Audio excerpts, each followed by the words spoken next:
మన కోసం మనం చేసుకుంటున్న ఫెలిసిటేషన్ కావచ్చు, ప్రైజెస్ డిస్ట్రిబ్యూషన్ కావచ్చు, దీనికోసం వచ్చినందుకు ప్రతి ఒక్కరికి ప్రత్యేకంగా కృతజ్ఞతలు. నాకు యాక్చువల్లీ కలెక్టర్ గారి ముందు మాట్లాడే ఛాన్స్ వస్తుందని అనుకోలేదు. Thanks for giving me this opportunity. And ఈ ప్రోగ్రామ్ ని ఇంత సక్సెస్ఫుల్ గా చేసిన టీజీఓస్ అండ్ టీఎన్జిఓస్ అందరికీ కూడా ప్రత్యేకంగా కృతజ్ఞతలు. మీరందరూ లేకపోతే మేము లేము, మాకందరూ బ్యాక్ బోన్ గా ఉండి చాలా సపోర్ట్ చేశారు. ముఖ్యంగా ఇంత మంచి సందేశం ఇచ్చారు. On the guys, small video officers are there. I congratulate each and every aspect of this program. So నాకు ఎంతో గర్వంగా ఉంది దట్ ఇంత పెద్ద స్థాయిలో మన జిల్లాలో ఇంతమంది మహిళలు పనిచేస్తున్నారు. ఎందుకంటే మహిళలకి నిజంగా డబుల్ డ్యూటీ ఉంటుంది.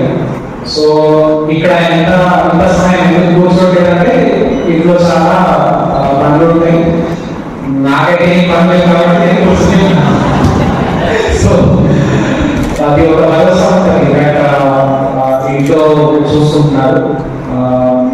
అండ్ నాకు ఎంత టైం అయిపోతుందో అంత నా మీద నమ్మకం ఎటువంటి లేదు కాబట్టి నా అమ్మ నా భార్య రాకపోయారు. సో నేను ఎప్పుడో ఒక టైం చెప్తాను, ఖచ్చితంగా 1.5 hours లేట్ అవుతాను కాబట్టి వాళ్ళు ఎప్పుడో నా మీద నమ్మకం వదిలేసారు. నేను ఎంత తెలిసి